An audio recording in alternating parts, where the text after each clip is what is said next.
Le top de 19h, les infos du soir sur Radio Sénégal, Ibrahima Sadi. Bonsoir à tous. Au sommaire de cette édition, référendum du 20 mars, l'Alliance pour la République sonne la mobilisation. Le secrétariat exécutif permanent en réunion cet après-midi appelle les Sénégalais à se rendre massivement aux urnes et à voter oui pour le projet de réforme de la Constitution.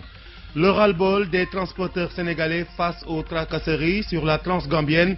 Le syndicat national des transporteurs routiers demande aux chauffeurs de contourner la Gambie, non sans demander au gouvernement de prendre des mesures face à cette situation. Et puis la Confédération nationale des employeurs du Sénégal, satisfaite de ces journées économiques qu'elle a initiées depuis 2010, selon la CNES, les objectifs visés ont été largement atteints. Également au sommaire, la page des sports avec Cheikh Tidiane Ndiaye, la rubrique santé du vendredi et la revue de presse de Papa Malik Ndao. Alex Ndiaye est à la technique. L'Alliance pour la République invite les Sénégalais à voter massivement oui au référendum du 20 mars prochain. Selon le secrétariat exécutif permanent, les 15 points de la réforme proposée vont consolider l'état de droit. Le secrétaire exécutif permanent de l'APR s'est réuni cet après-midi. Voici le compte rendu de Tida Sané. Au Parti démocratique sénégalais qui appelle au boycott du référendum du 20 mars parce que considérant que le président Macky Sall n'a pas respecté ses engagements, le secrétariat exécutif permanent de l'Alliance pour la République répond ceci. Seydou Gueye, porte-parole de l'APR. Le président Macky Sall a respecté son engagement en saisissant le Conseil constitutionnel par les procédures et mécanismes prévus par la Constitution. En homme de devoir et de parole, il a inscrit la réduction du mandat du président de la République de 7 à 5 ans dans le projet de révision de la Constitution. D'autres disent que juridiquement, le président pouvait passer outre la décision du Conseil constitutionnel. Notre réponse est là encore très claire. Cela n'est jamais arrivé dans aucun pays au monde où le président de la République passe outre une décision du Conseil constitutionnel. Selon ces apéristes, les 15 points de la réforme proposée vont permettre aux Sénégalais de se doter d'une république moderne. C'est pourquoi il les invite à participer massivement au référendum. Seydou Gueye. Les propositions que le président Macky Sall compte soumettre en donnant la parole au peuple sénégalais ont-elles pour ambition de doter notre pays d'institutions plus solides et pérennes, de restaurer tant l'état de droit que les valeurs de la République, d'approfondir notre système démocratique, de renforcer davantage la cohésion de notre nation et de hisser le Sénégal vers l'émergence. Le but de leur manœuvre est clair, masquer la profondeur des réformes dans un brouillard de paroles, afin que nos compatriotes regardent ailleurs, c'est-à-dire pour ne rien voir. Et toujours pour prouver la bonne foi du président de la République, le porte-parole de l'APR dira que s'il existait un décret qui pouvait permettre au président de réduire son mandat, il allait le faire et que c'est la mort dans l'âme qu'il se plie à la décision de justice. Merci à vous, Tida Sané. Autre chose maintenant, les transporteurs sénégalais en ont assez. Ils ne veulent plus subir de tracasseries sur la Transgambienne. Ce membre du syndicat national des transports routiers recommande le contournement de la Gambie et ils appellent le gouvernement du Sénégal à prendre des mesures. Le vice-président du syndicat national des transports routiers, Mbakhan Gomis, joint par Maria Mamane. La solution définitive, elle est unique.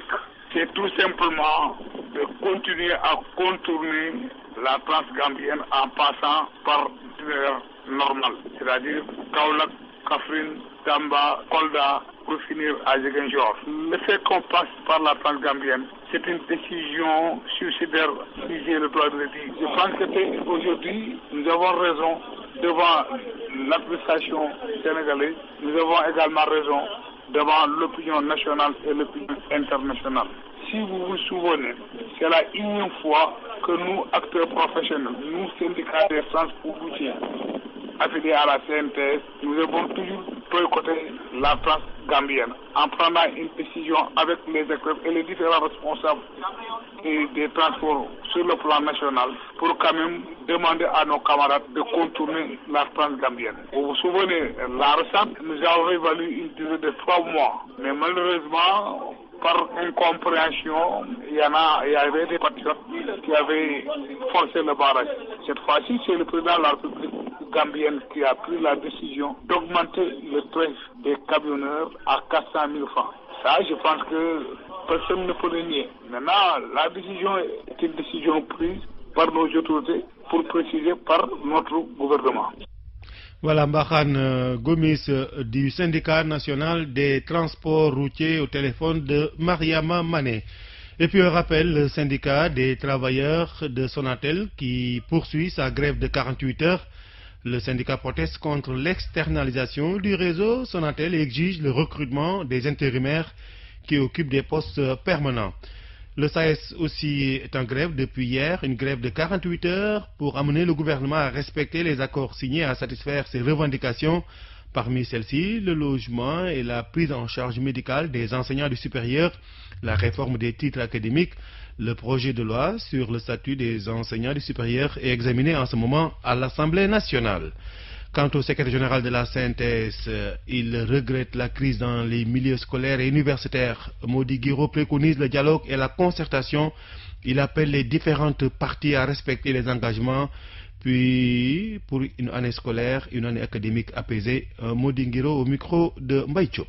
Les syndicats ne veulent pas aller en grève. Souvent, la grève est une arme redoutable que nous utilisons en dernier recours. Si la grève est déclenchée, c'est parce que les organisations estiment que les portes de dialogue sont fermées. Mais nous, ce que nous recommandons, c'est de privilégier le dialogue et la concertation. Le dialogue et la concertation bien instituée, bien suivie, avec bien sûr un engagement honnête et sincère des partenaires, pourrait permettre donc d'éviter ces grèves récurrentes. Mais aussi, les problèmes qui sont soulevés, c'est de non-respect des accords. Or, quand les partenaires signent des accords, ils doivent pouvoir les respecter. Il ne s'agit pas de signer des accords pour ne pas avoir les moyens, parce que les syndicats ne demandent pas n'importe quoi. L'État, les partenaires, les employeurs devraient signer des accords qu'ils sont en mesure d'honorer. Et également, nous pensons qu'il ne suffit pas de les signer et de se quitter. Il faudrait instituer des comités suivis pour suivre donc ces accords-là, de savoir anticiper sur les difficultés, de pouvoir donc échanger sur ces difficultés-là, de pouvoir les prévenir et pour ne pas attendre que la grève soit déclenchée pour donner des solutions. Faire une évaluation par étapes régulière. Le débat. Le débat, l'émission des partis politiques proposée par la radiodiffusion nationale. Sous la supervision du Conseil national de régulation de l'audiovisuel CNRA, Arona Gaye reçoit ce samedi Boubacar Diassi, porte-parole de l'Union centriste du Sénégal, UCS, Doki Diop, membre de jeunesse du Parti Réumi, Aliou Seck, secrétaire général du nouveau pôle des valeurs républicaines, Bara Ndiaye, membre des cadres de jeunesse de l'APR, Alliance pour la République, et maire de Meouane. Au menu, la décision du Conseil constitutionnel qui amène le président Macky Sall à aller jusqu'en 2019. Le débat, c'est un samedi sur deux de 13h30 à 15h sur Radio Sénégal. Il est 19h passé de 7 minutes, vous suivez les informations sur Radio Sénégal. Les journées économiques de la Confédération nationale des employeurs du Sénégal ont donné des résultats positifs selon la CNES. Les objectifs ont été largement atteints. Ces journées économiques lancées en 2010 ont permis aujourd'hui de parler du concept de pôles économiques régionaux. La CNES a tenu aujourd'hui un atelier de préparation des journées économiques du Nord. Reportage Aïssatou Sall. Consciente que les problèmes économiques ont une solution locale, la CNES lance en 2010 les journées économiques. Celles-ci ont pour objectif, entre autres, de favoriser l'émergence de pôles économiques régionaux. Mortal Khan, directeur exécutif de la CNES, la Confédération nationale des employeurs du Sénégal. Nous sommes heureux d'avoir inspiré aujourd'hui une grande réflexion au niveau national sur le concept de pôle économique régional. Donc depuis 2010, nous avons pu avoir comme grande recommandation, comme grand résultat, c'est d'avoir une idée qui est acceptée, qui est ancrée aujourd'hui et qui est aujourd'hui partagée par l'ensemble de la classe aussi bien politique, la société civile que du monde économique. Donc ça, c'était un grand résultat parce qu'on a dévié de la trajectoire qu'on avait jusque-là depuis les indépendances, qui était d'avoir en tout cas des centres administratifs locaux, des régions administratives qui n'étaient pas viables. Donc c'est déjà un motif de satisfaction. Ces journées économiques ont été initiées bien avant l'acte 3 de la décentralisation et le PSE, ce qui a poussé aujourd'hui la CNES CNES à revoir son approche pour être en phase. Il est bon qu'au cours du processus de réflexion, si nous avons un acte aussi majeur que l'acte 3 de la décentralisation, nous avons souhaité l'intégrer. C'est toute la réflexion qui a été faite à Thiès. Nous avons aussi convoqué le PSE dans ces réflexions pour voir comment on peut avoir une articulation entre le PSE, l'acte 3 de la décentralisation et les pôles économiques. Nous avons pensé aller plus loin encore dans la réflexion pour convoquer le concept donc, de pôle de compétitivité qui est maintenant en début de réflexion, en gestation, et nous pensons qu'au Sénégal, il est temps qu'au-delà de l'aspect statique de découpage local, qu'on puisse faire appel à une approche dynamique qui serait les pôles de compétitivité. Les résultats satisfaisants obtenus lors des 4 premières éditions ont encouragé la Confédération nationale des employeurs du Sénégal à recommencer à dérouler un programme de journées économiques par l'animation locale. Un second tour qui va démarrer prochainement dans la région de Saint-Louis. Aïssatou Sall, le projet de construction du pôle territoire du Sine Saloum est en bonne voie, c'est ce qu'a affirmé le ministre de la Gouvernance locale et de l'aménagement du territoire, Abdoulaye Diouf Sarr, présidé à Kaolack l'atelier de réflexion et de partage sur le pôle territoire du Sine Saloum qui regroupe les régions administratives de Fatick, Kaolack et Kaffrine. Nous l'écoutons des propos recueillis par Daouda Badiane. Ce sont les communes qui sont les territoires d'opérationnalisation des politiques publiques. Vous comprenez donc que quand les maires s'approprient le projet, c'est rassurant. Beaucoup d'ateliers vont se tenir, des ateliers qui seront effectivement dirigés par d'éminents spécialistes, mais surtout qui sont les fils du pôle. Je suis rassuré de savoir que la construction du pôle Sine Saloum est en bonne voie et qu'à la fin, on va avoir non seulement une lisibilité dans le jeu des acteurs. Chaque acteur va comprendre son rôle dans le système, mais au-delà, nous allons certainement mettre en place un bon dispositif de pilotage et de gouvernance du pôle. Si ces deux éléments-là sont assurés, à savoir des acteurs qui comprennent leur rôle dans le jeu, mais aussi une bonne lisibilité du système de pilotage et de gouvernance du pôle, à partir de ce moment, tous les projets et tous les programmes qui vont maintenant être diffusés pour alimenter les activités du pôle vont être bien pris en charge. Cette vision-là, elle est contenue dans la grande réforme révolutionnaire dite acte 3 de la décentralisation. Et l'acte 3 de la décentralisation est une réforme innovante de ce point de vue. Elle ne cherche pas la décentralisation pour la décentralisation, mais elle recherche la décentralisation pour le développement. L'objectif, in fine, c'est de créer des territoires viables, compétitifs et porteurs de développement. Quand on parle de territoires viables, compétitifs, porteurs de développement, c'est parce qu'on aimerait que les collectivités locales qui sont dans la même réalité socio-économique et socio-géographique, à la minute même dans une cohérence culturelle, se mettent ensemble pour développer les synergies et des solidarités. Et le pôle sera vraiment l'espace où les dynamiques de solidarité, de cohésion et de mise en cohérence vont se jouer pour permettre à chaque collectivité locale de bénéficier de cette synergie d'ensemble.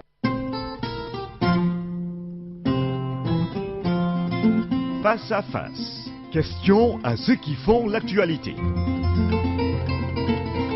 Ce dimanche 21 février 2016, Face à Face reçoit Aliou Sall, maire de Guédiawaye et président de l'Association des maires du Sénégal. Au menu, le projet de révision constitutionnelle, le débat sur la nationalité, les difficultés des collectivités locales dans la mise en œuvre de l'acte 3 de la décentralisation et bien d'autres sujets.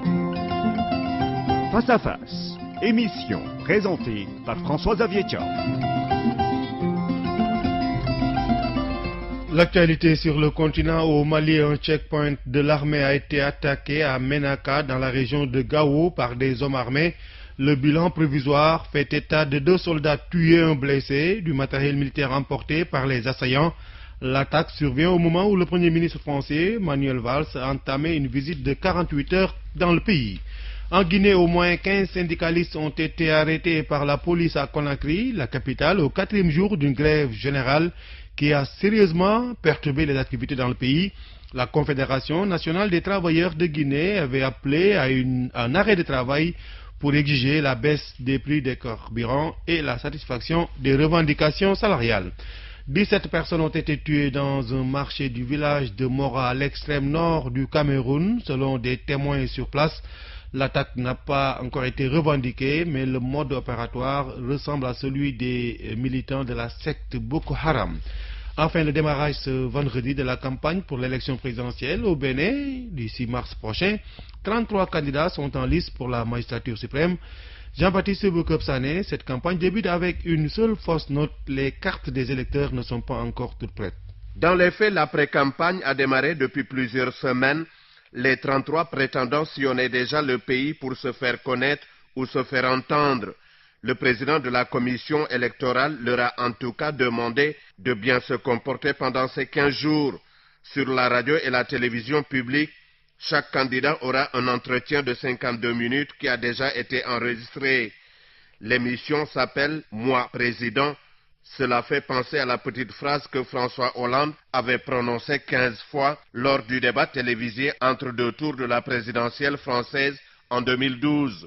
Mais comme avant les législatives d'avril dernier, cette campagne va se dérouler sur fond d'inquiétude car tous les électeurs sont loin d'avoir leur carte. Elles sont distribuées dans 3 départements sur 12. Le centre de traitement, qui est en charge de la production de ces documents, a annoncé mercredi que 35% étaient imprimés et que la distribution se ferait au fur et à mesure de l'impression pour aller vite. Il a promis que les électeurs auraient leur carte le 5 mars, c'est-à-dire la veille du scrutin.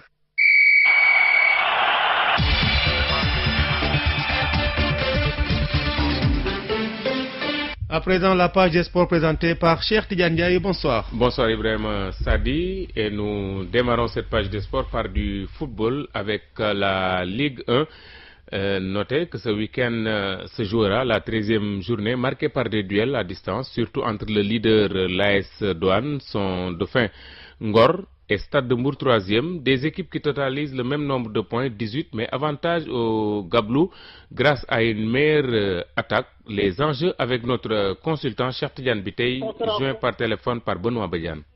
Depuis le début de la saison. Aujourd'hui, on a 3 équipes à 18 points. Donc ça donne un goût compétitif, ça donne une émulation par rapport à différentes équipes. Ça veut dire tout simplement qu'on va vers une journée explosive et qui sera la dernière. Et on retient que la Douane va rencontrer la Sinéor à Diourbel. Non seulement la Douane a quitté la 8e pour aller à la première place, mais ça va donner un double enjeu. Sportif d'abord pour garder la première place qui va donner un goût beaucoup plus mental, booster bien sûr son mental par rapport à son match contre l'Oréa. Et ensuite maintenant, l'autre enjeu, c'est de terminer première par rapport à l'aller. Et l'Olympique d'Angor qui a aussi ses chances. Qui fait une excellente performance depuis 8 journées. Ngor n'a pas perdu. Donc aujourd'hui, méritoirement, ils se sont bien placés à la première place et ils voudront bien le garder d'ici à la fin de la 13e journée, pour au moins terminer champion à l'aller. Ça veut dire tout simplement que la 13e journée va nous donner des matchs chocs. Certains, par rapport au classement, voudront terminer premier. D'autres voudront quitter la zone de relégable pour essayer au moins de se replacer avant le parcours retour. Voilà, Cheikh Tidiane Biteye, le consultant de Radio Sénégal, joint par Benoît Badiane. Et s'il parlait de ces duels à distance entre des équipes qui totalisent pratiquement le même nombre de points et qui se tiennent donc en une seule longueur. Les matchs d'air de cette 13e journée, demain il y en a 3. Au stade Fodé Wade de Saly, l'équipe de Djambar qui accueille la Linguère de Saint-Louis.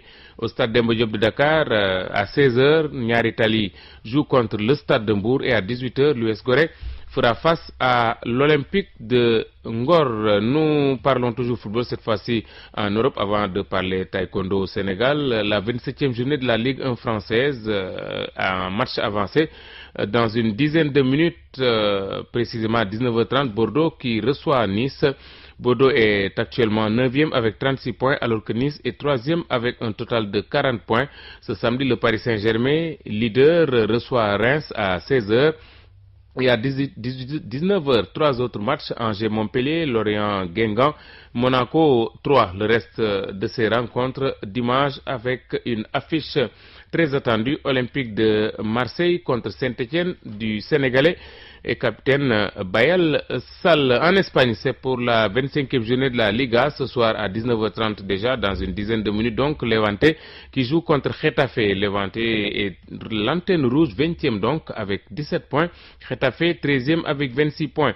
Demain samedi, à 15h, le leader, le FC Barcelone, 60 points, rend visite à Las Palmas, très mal classé, 18e avec seulement 21 points. À 17h15, Espagnol Deportivo La Corogne. Et à 19h30, Real Betis contre Sporting Gijón. Et en Angleterre, on joue ce week-end les 8e de finale de la FA Cup. 4 matchs demain, samedi, Arsenal Hull City, Reading West Bromwich, Watford Leeds, Bournemouth contre Everton. Et nous revenons au Sénégal pour parler cette fois-ci de taekwondo avec Gorom Kare, l'international sénégalais de taekwondo de Dallas States Taekwondo Center, c'est aux États-Unis, un club donc des États-Unis. C'est Gorom Kare qui vient de diriger un stage de perfectionnement technique de 2 jours à Kaolack au stadium Lamine Gueye. L'ex-pensionnaire du club Boustan de Kaolack et du camp Abdou Diassé apprécie à sa juste valeur cette formation et les combattants de Kaolack, puisqu'il est venu donc essayer de donner un peu son savoir. Gorom Kare est au micro de El Hadj Kane, RTS Kaolack. Ma visite à Kaolack se pose sur différents aspects parce que étant donné membre de l'équipe nationale titulaire internationale sénégalaise, je me suis dit pourquoi pas faire une tour dans les régions, voir qu'est-ce qui se passe et participer à mon expérience avec eux. La Ligue de Kaolack m'a invité, la présidente m'a interpellé à Dakar même pour me dire de venir. J'ai dit avec plaisir, je vais venir donner mon expérience aux jeunes de Kaolack. Mais j'ai combattu à Kaolack en 2003 et en 2004, mais le niveau des combattants est très bon par rapport à Dakar. Donc, ce que je vois, c'est pas le problème de niveau, mais les gens savent faire du taekwondo, mais il y a le problème de moyens. Vous avez vu le tapis là où on travaille, c'est des problèmes pour avoir un niveau par rapport à Dakar, par rapport à Thiès, par rapport à Diourbel. Je veux dire que Kaolack, aujourd'hui là où nous sommes, occupe 4e ou 5e place au niveau national du taekwondo. Et ils peuvent venir se côtoyer avec Dakar qui est le numéro 1. C'est pour cela que je suis là pour leur donner un peu sur mon expérience. Pendant ces 2 jours, on a fait comment se préparer physiquement et le combattant doit être au minimum 75% physiquement prêt. C'est plus utile parce que on peut dire comme Gorom Kare combat, c'est un gars très expérimenté et pour combattre avec les jeunes de Kaolack, il leur faut physiquement 200% être prêt. Mais si je veux être physiquement prêt et techniquement plus fort, ils ne vont pas s'en sortir. Donc là, leur niveau demande beaucoup de physique et après technique vient. Voilà, Gorom Kare donc, l'international sénégalais de taekwondo. Et puis nous bouclons par le tir sportif, la fédération sénégalaise qui organise dimanche une compétition de tir au fusil et au pistolet dans l'agenda du week-end. Donc le tir au fusil dénommé parcours de chasse comprendra 2 parcours de 25 cartouches avec les professionnels confirmés, les amateurs et les anciens. Le tir au pistolet calibre 22 avec les tireurs hommes et dames. La journée est prévue au stand de l'école des officiers de gendarmerie nationale. C'est à Wakame et ce sera en principe avec Sensei Yatmaelo qui nous a filé l'information. Voilà, merci à vous, cher Tidiane Ndiaye, pour cette page de sport. Le dossier santé de la rédaction parle de l'épidémie du virus Zika. Des milliers de cas sont diagnostiqués en Amérique du Sud. Les moustiques qui causent la maladie sont bien présents au Sénégal, même s'il n'y a jamais été noté un cas de microcéphalée. Pour en savoir plus, Mariama Mané a interrogé le docteur Amadou Alpha Sall, virologiste spécialiste en santé publique. Nous l'écoutons. Bonjour docteur. Bonjour madame. Avec vous docteur Sall, nous allons parler de l'épidémie du virus Zika que l'OMS considère comme une urgence de santé publique mondiale. Qu'est-ce que signifie cela? Quand l'OMS déclenche une urgence de santé publique de portée mondiale, c'est un mécanisme qui permet de mobiliser plusieurs États et de les coordonner à l'échelle internationale pour faire face à une menace qu'on estime importante pour plusieurs pays. Au jour d'aujourd'hui, ce qu'on peut dire, c'est que dans plusieurs endroits, il a été soit introduit, soit diagnostiqué. Et de ce point de vue-là, on ne peut pas dire qu'on est dans une maîtrise. On est plus dans une phase où on diagnostique l'ampleur du phénomène dans les différents pays. Et à ce stade, on l'a diagnostiqué dans plusieurs pays, avec plusieurs dizaines de cas, voire des centaines et des milliers dans certains. Et dans quelle catégorie de maladies classe-t-on cette pathologie? Bon, c'est une maladie qu'on va appeler une maladie virale qui est transmise par les moustiques et c'est ce qu'on appelle des arboviroses. Ça veut dire que c'est des moustiques, des virus qui sont transmis par des arthropodes. Et quels sont les signes de cette maladie? Bon, globalement, il faut savoir que sur 100 personnes qui sont infectées par le virus, on va avoir peut-être que 20 personnes qui vont faire des symptômes. Ça veut dire que la majorité des cas dans ce type d'infection sont des cas asymptomatiques. Maintenant, chez les 20% de gens qui vont être infectés, la plupart des symptômes sont très bénins. On va avoir de la fièvre qui n'est pas très élevée, c'est rarement au-dessus de 39 degrés. La plupart du temps, c'est en dessous de cela. Ensuite, ce qui a été rapporté beaucoup, c'est que les gens ont une éruption cutanée. Il peut y avoir des cas de conjonctivite. Et globalement, on a des douleurs articulaires, des douleurs musculaires et on a un symptôme de fatigue. Donc globalement, c'est un certain nombre de signes qui sont relativement bénins et il faut dire que dans la quasi-totalité des cas, la maladie disparaît après quelques jours. Est-ce une maladie contagieuse? Bon, c'est une maladie qui se transmet par les moustiques. C'est vraiment le domaine le plus fréquent qui est décrit. Maintenant, il a été rapporté des cas de transmission qui étaient liés à la transfusion et des cas possibles de transmission sexuelle. Mais le mode prédominant, c'est surtout par les moustiques. Cette maladie peut-elle aboutir à des complications avec des séquelles?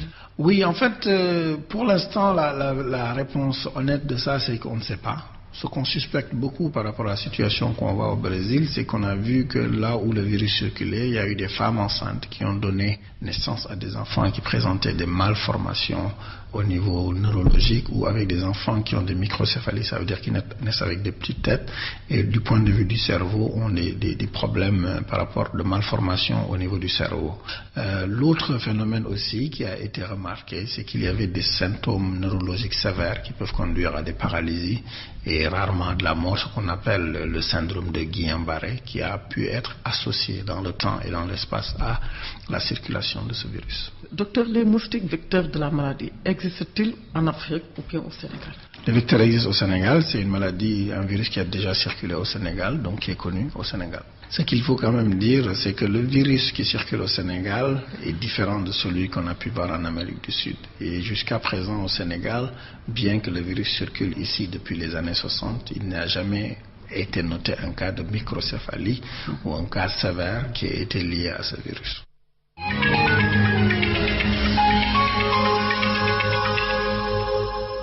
Voilà la dernière note de cette édition, c'est la revue de presse qui porte la signature de Papa Malick Ndao. Le gouvernement est déterminé à lutter contre le chômage des jeunes. Le Soleil annonce que le Premier ministre a présidé hier le lancement du projet de formation professionnelle pour l'emploi et la compétitivité. Et 37 milliards sont mobilisés pour former 10 000 jeunes. Selon toujours Le Soleil, ces fonds sont destinés à financer des projets qui touchent l'horticulture, l'aviculture et le tourisme. Direct Info lui parle du désamour entre le ministère des Finances et le port de Dakar. Car selon Direct Info, le port réclame au ministère 50 milliards que lui doit l'État. Mais le ministre ne compte pas s'exécuter. Conséquence, les projets du port sont plombés. Ça ne va pas aussi à la frontière entre le Sénégal et la Gambie. Et c'est Sud Quotidien qui revient sur ce énième blocus. Face à la hausse unilatérale par les autorités de la Gambie de la taxe douanière versée par les camions sénégalais qui passent de 4 000 à 400 000 francs, les transporteurs sénégalais ont réagi par le boycott de la traversée de la Gambie. L'ambassadeur de France en toute liberté dans enquête se prononce sur certains dossiers. Jean-Félix Pagano se demande qui peut s'indigner que le président suive l'avis du Conseil constitutionnel. De toute façon, Walfadjri Quotidien à sa une pose cette question. Faut-il brûler le Conseil constitutionnel? Car selon Walfadjri, le Conseil est toujours prompt à s'aligner aux positions du chef de l'exécutif et ses décisions impopulaires le placent au centre de toutes les polémiques, conséquences du revirement du chef de l'État. D'après Le Populaire, la majorité se casse. La LD est sur le départ. Imam Baïnian et Mansour Ndiaye quittent la majorité présidentielle. La durée du mandat présidentiel intéresse aussi Le Quotidien. Selon Le Quotidien, dans la course à la présidentielle de 2012, Tanor et Niasse avaient promis de faire un seul mandat de 5 ans s'ils étaient élus. Le Quotidien se demande que feraient-ils s'ils étaient élus. L'Observateur range tous les politiciens dans la même catégorie. Ils sont tous pareils et excellent dans le wah-wahet. Dans Le Témoin, le Premier ministre Mohamed Boun Abdallah Dionne est catégorique. Macky Sall ne s'est pas dédié. Il salue d'ailleurs la posture républicaine du chef de l'État qui s'est conformé à l'avis du Conseil constitutionnel. Toujours dans Le Témoin, Aminata Touré réplique aux détracteurs du chef de l'État. Nous n'avons de leçons à recevoir de qui que ce soit. Après le tollé soulevé par le septennat, Macky Sall réunit son conseil de guerre. À la une de la tribune, Macky lance aux alliés de mouiller le maillot et d'expliquer aux Sénégalais ses véritables motivations. Concernant le référendum du 20 mars, l'AS nous apprend que le pouvoir a démarré sa campagne pour un oui massif. Grand Place évoque un double défi du pouvoir. Il doit contrer le boycott de l'opposition et s'engager pour que les Sénégalais votent oui au référendum. Le PDS appelle déjà au boycott du référendum. Dans Libération, le parti de Maître Abdoulaye Wade se dit n'être aucunement concerné par le référendum. Aussi a-t-il demandé à la société civile et à l'ensemble des partis de l'opposition de s'abstenir en réponse à la décision du chef de l'État de maintenir son mandat en cours à 7 ans. Voilà, la revue de presse de Papa Malick Ndao met fin à cette édition mise en onde par Alex Ndiaye au centre de modulation Marsao, à la réalisation Marianne Ndiaye, Ibrahima Khalil Goudiaby. Prochain rendez-vous d'information sur Radio Sénégal à 21h avec le Flash.